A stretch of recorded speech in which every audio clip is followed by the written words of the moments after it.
Here's what we're here to talk about for the majority of the rest of this here show. We have the NBA Finals set. Dallas Mavericks, unlikely as it may be, versus the Boston Celtics, the team that we thought should be here. Mm-hmm.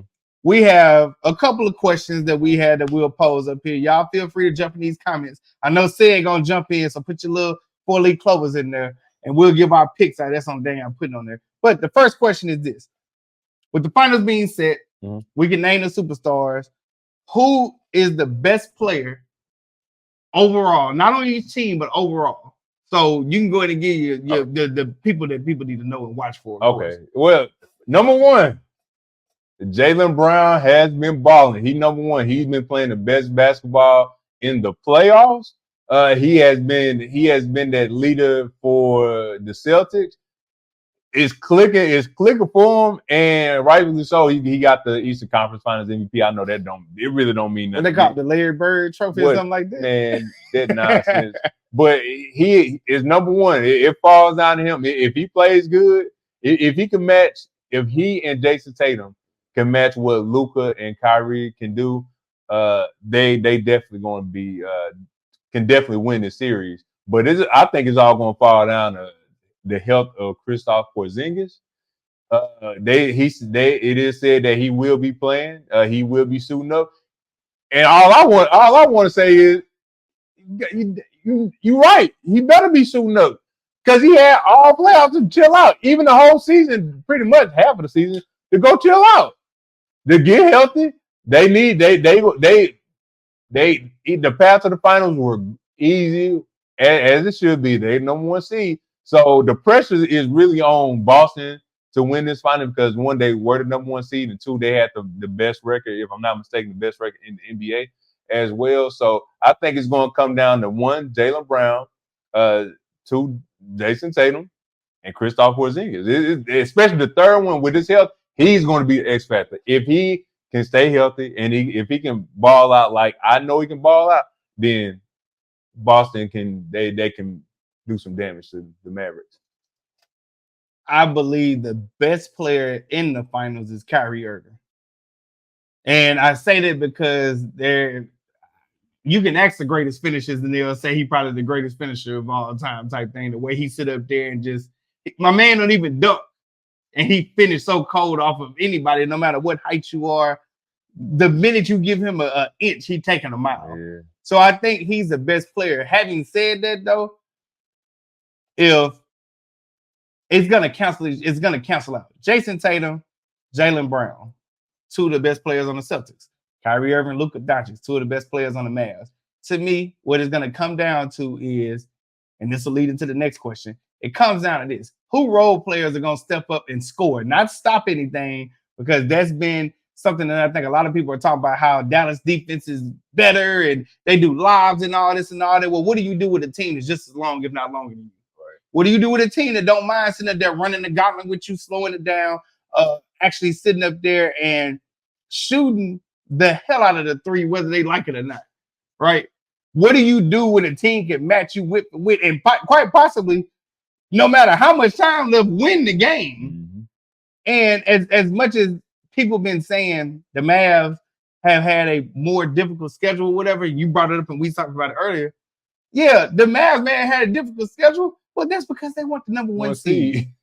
That's one. Number two, everybody like getting on the Celtics talk about how they don't finish and stuff like that years prior, whatever. They never had a team like this. Never.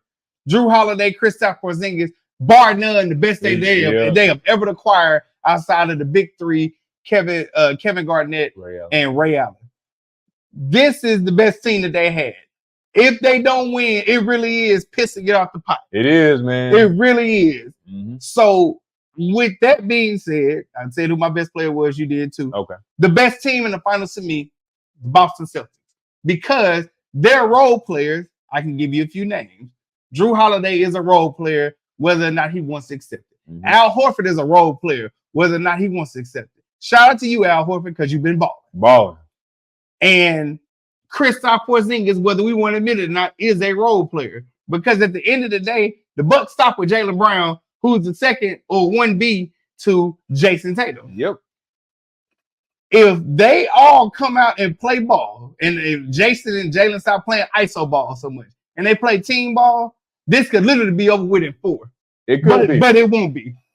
Because I got a feeling they might sit up there and screw it up in game 2. And after game 2, I don't know what'll happen when they come back. Yeah, and that's the thing.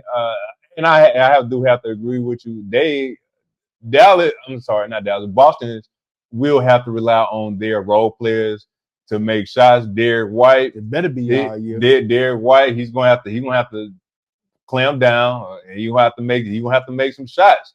He's gonna have to step up. Drew Holiday, he's gonna have to do the same thing. They have a couple of players on the bench as well that can go out there and make a couple of 3-pointers. But son, the games I've been watching has been hit and miss. They've been hit and miss. The games I'm talking about for Dallas, right? No, for Boston. For Boston, I mean for Dallas, like if it ain't for Luka and Kyrie, I don't know who else really scores. If you can limit, because I don't think nobody can stop Kyrie, and I don't think so. That is bar none. Like I said, debate wise, I say Jaylen Brown's been the best player in the playoffs. You say Kyrie Irving has. He has been. Well, I'm just saying for Dallas, I say that's the best player, but Jaylen Brown has been balling. And both of them, and again, nobody cannot stop Kyrie. And that's if you've been watching, and I have been watching for a long time since his Cleveland Cavaliers days, even when he was at Duke. Nobody could stop him. And he got injured early on in the season. Nobody could stop him in Cleveland. Nobody could really stop him when he was playing for Boston. When he was with Brooklyn, nobody could stop him. The only thing that stopped him was himself. And now he got traded to Dallas. Nobody can stop him. All they needed, him and Luka have great chemistry. Again, if you could limit one of those to not scoring a lot of points like they've been doing, then you could possibly win the game. If you could stop Luka from scoring maybe like 30 points or limit him to 20 points a game or 23 points a game, you could possibly win. But the Achilles heel for the Dallas Mavericks, which they're gonna have to show up. PJ Washington on offense has got to make his open threes. If he don't make his open threes, it might be a long day. He might get benched. I mean, they still have Dane Gafford, which he ain't offensive threat. He's great at pick and roll. He's good at catching lobs, and he is a good defender. So PJ Washington, Dane Gafford. They have Derrick Jones. They're signing a good perimeter defender. He's going to be the one that's guarding either Jason Tatum or Jaylen Brown. I just, as much as people want to just get this to Dallas, if Irving, like I said, if Irving shows up, the Mavs got a ring. Yep. I can't go that far just because when I look at the teams, Boston is deeper. Boston has more of a threat for everybody to go off more than the Mavs. Yep. I just can't give it right now. What's the odds on that? Go back real quick. What's the odds? Is they saying split or who they got? They got Celtics 65. Yep. So Celtics 5. Yep. So right now Vegas, or at least ESPN, has the Celtics with a 65.3% chance of winning. That's pretty. That's fair right now. We'll see at the game. And we ain't even talking about Al Horford yet. Well, I did. Me personally, Al Horford. That's another X factor. He gonna need to knock down his shots. He just got to show up one game. He need to show up. He showed up the one game he needed to when it wasn't rolling for nobody else in his 7 threes. He just got to show up one game. Kristaps Porzingis is back. He ain't got to show up that many games. None of them got to show up. They just got to be good. Peyton Pritchard. That's when he off the bench. I told you that's what the bench gonna have to step up. He gonna have to step up. They don't need to score offense. He is a good offensive player off the bench. That's all I'm saying. All right. So one of the things that we're seeing most right now, even with the WNBA, is storylines. Right. So here are a couple of storylines for you. Kyrie Irving used to be with the Boston Celtics. Okay. Kristaps Porzingis used to be with the Dallas Mavericks. And Jason and Luka have a little story history with I guess you can call it a rivalry. I don't know. I guess it's whatever. I guess because they're at the top of the top as far as being considered the best players. So I don't know if you have any interesting storylines or if you want to just select from the ones that I did. But what's the most interesting storyline? Unless you have another one too. No. The storylines that you had said, Luka and Kristaps Porzingis did play in Dallas. I watched a couple of their games live in person. Boston with Kyrie Irving and Jaylen Brown and Jay State, like everything that we seen from Luka and Kyrie is what I expected when Kyrie had signed with the Boston Celtics with Jason Tatum and Jaylen Brown. Unfortunately, that didn't work out. I know at the time, I know Kyrie had said, he wasn't at his best mentally when he was playing with him. But hey, it is what it is, man. It is what it is. Our uncle had said the old Celtics would be to stop Irving and force Luka to beat you. You cannot stop Kyrie Irving. I haven't met a soul out here that stopped Kyrie. I ain't met nobody out there that said, even Drew Holiday. Drew Holiday is one of the best defenders, bar none, one of the best perimeter defenders the NBA has had in the past decade plus. And he has said, well, Kyrie Irving, he tough, he hard to guard. This for our older audience. Why y'all always do this to the young people? Like y'all, like the old folks would have stopped. Yo, they ain't got half the gas that these new players got right now. Yeah, I don't know who's stopping Kyrie. If nobody can stop him now, nobody back in the day. I will give him this. Jordan, I will give him this. I don't know. Allen Iverson had the man on skates, and Allen Iverson even say Kyrie handled better than his. I will say this though. Possibly, they could have stopped Luka because Luka played the old man ball. They could possibly stop Luka. So not bad, Unc. I see you. I feel you. I've got another storyline. 2 African American coaches, because I be forgetting Jason Kidd black. I'm not gonna lie. I said it. I'm being honest. But yes, Joe Mazzulla, Jason Kidd, African Americans. Second time I believe in history where you have 2 coaching on opposite sides going in to try to win the championship. So that's another storyline. I believe the most interesting storyline is this, and I didn't say it because I was just saving it for myself. The most interesting storyline is this: who gonna finish and who gonna lose? Because whoever loses, they got the scarlet letter, the black cloud, or whatever hanging over their head. And as much as people keep saying it's about Boston, if they lose, if Boston win, guess who become the new Boston? Dallas. Because Luka done everything. Yep. And you have one of the best people on your team to distribute the ball, finish the whole 9 yards. If you don't win, no matter what anybody says, remember, I said it first, and I ain't watching no sports TV in a minute, so I'm saying it first as far as I know. If Dallas don't win, they are the new Boston. Because Boston has been there a couple of times, and they're always in the mix in the Eastern Conference Finals and stuff. And they hadn't been able to get it done. Right. They win, that monkey out their back, and that monkey go from Boston to Dallas. Yep.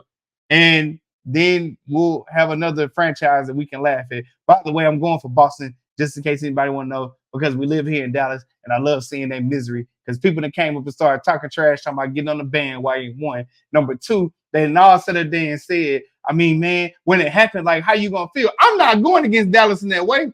But I don't want to see y'all happy. Yeah. I want to walk around like I did when the Cowboys lost to the Green Bay Packers. I did just like this. What? And it was quiet. It was quiet. And are you okay? No, I want to be okay. I wanted to see the tears of destruction on their face. You know how quiet it was? Man, I can't believe that happened. This me. Oh, you couldn't. I could have told you that was going to happen. I know it was going to happen in the first round. Well, come on, Boston. Hey, game 1 predictions. Who you got winning? I think Boston's going to take a game 1 because they at home. 2, they perform real well in game 1s, no matter how close or big of a deficit it is. And at the end of the day, I think Kristaps Porzingis, like you've been saying all series, is going to come in big. But I'm going to be honest with you. The way they've been playing, yeah, it might be a little bit more of a challenge, but homie ain't just needed like we thought. Like, they just stepped up in a way. Well, they're going to need him this series. They're going to, especially his length on defense. I am Petty Betty, King Petty over here. Crown. Yes, I'm petty. Science said I'm petty. I'm petty. I want all the smoke. No pun intended to the podcast. All the smoke. And I want Dallas fans to be miserable. Be sad until the Cowboys come, and then be sad one more time. Yes, I am petty. So petty. Go ahead. I'm sorry. I'm in the earth. I'm sorry. All right, man. Game 1 predictions. I have Boston winning this. I think think it might be a little. They might win this by maybe 5-6 points, but I haven't won in game one. Both Jason Tatum and Jaylen Brown go off. Drew Holiday gonna do his thing as usual. But on another topic, Lakers might be hiring JJ Redick. Think it's a good move? Yeah, or nay? I thought you said they was. That's why I was like. Yeah, they did. They did? No. It's not official yet. It's not official yet. It's not official yet. I thought you were saying they did because I ain't never see it come across my phone. Yeah. Good move. I don't know. Yes, I don't know if it's a good move or not. I feel like any team that has LeBron is temporary. Mm-hmm. And if you don't perform in the first, you know my philosophy. You don't perform in the first 2 years, you go. Yep. Well, with the Lakers, it's even shorter. If you don't perform that first year, I said the same thing. I'm not sure if it's a good move for him. I'm not sure if it's a good move for the Lakers. I know he's real intelligent and sounds smart on shows like First Take, and him and LeBron have a podcast, and he has his other podcast, and he's very intellectual and all this stuff like that. I don't know if that translates to actually being a head coach and winning. You know, ex Steve Nash. Great point. How you feel about it? It'll be youthful energy around there. I see youthful exuberance for the young JJ Redick, the young coach that hasn't coached anywhere that I know of. Great player, good player when he was that dude. Good player when he was, played in NBA. But as far as coaching wise, I don't know. We'll see if they, if everything goes through like I believe it's gonna go through, then he's gonna be the next head coach. So we'll see how it goes. But I mean, they're gonna have to do something with that roster, man. There's some changes need to happen. But all right, man. We always going through that though. Like always, changes gotta happen. Always. To you, Mr. Holmes, I say this. I won't say it's no defense because I've been guilty of saying I won't say it's no defense being played. I think the 3-ball just matters that much more. Yeah, man. The 3-ball did not matter back then. It wasn't. They have a whole position called for a 3-and-D specialist. So I believe it's defense being played. It's two things that come in the factor. The players are more skilled, so they know how to dribble the ball. Mm-hmm. It's less physical. I will say that, but no defense being played. Dallas and Minnesota were number 1 and 2, I believe, in defense. Yep. And when it comes down to it, like I told somebody, the biggest difference between now versus back then is the big man doesn't matter in the same way he used to, and that's with his back to the basket. Yep. And somebody at my job brought up the point, well, I want to see that again. I was like, you'll never see that again because you better be able to shoot. Otherwise, they don't have a need for you. Or you better be just like Daniel Gafford and be good in the pick and roll, which is very easy to do. Pick and roll and catch alleys. That's your main job and play defense. No more defense is the main. No, I'm about to say defense is the only thing. Really, you ain't got to ask Rudy Gobert. You don't catch lives like that. Man, if you're a good defensive player, you can have a longevity in the NBA. Yep. But hey, it is what it is. Last thing, this came from ROB. I ain't put the name in there, but you'll see it. Does the NBA, before we get to our segments, does the NBA owe Kyrie Irving an apology for some of the things they put him through on his back half tenure at Brooklyn Nets? For the media, I don't think they owe him an apology at all. Everything that he did to himself. They never said anything bad about him playing wise. He was always a good player playing wise. He's always been a top 10 player, if you ask me, in my opinion. One of the most unguardable players in NBA history. Everybody knows this. The only thing he did was he ain't take the COVID shot. They said which is a choice. Which is a choice, which is, everybody said he was selfish about it. And also, the little thing with him going to his sister's birthday party, which I ain't mad at that either. He also had a death happen too. He also had a death happen as well. So, no, I don't think the media owes him an apology at all because everything that we talk about Kyrie Irving, especially that we talk about here on GNC Sports Talk, is about his play on the court. Now, what he do off the court, we can agree to disagree our opinions on what he does on and off the court. With, like I said, with the COVID shot and everything, but that still don't negate what he does on the court. Everybody agree or disagree with what he does off the court with the COVID shot and everything. But as far as the media owing him an apology, no. They don't. I do feel like some of the media owes him an apology. I won't. And well, you're not in the media. We are the media. You know what I'm saying, but you're not in that media. Oh, damn. Okay.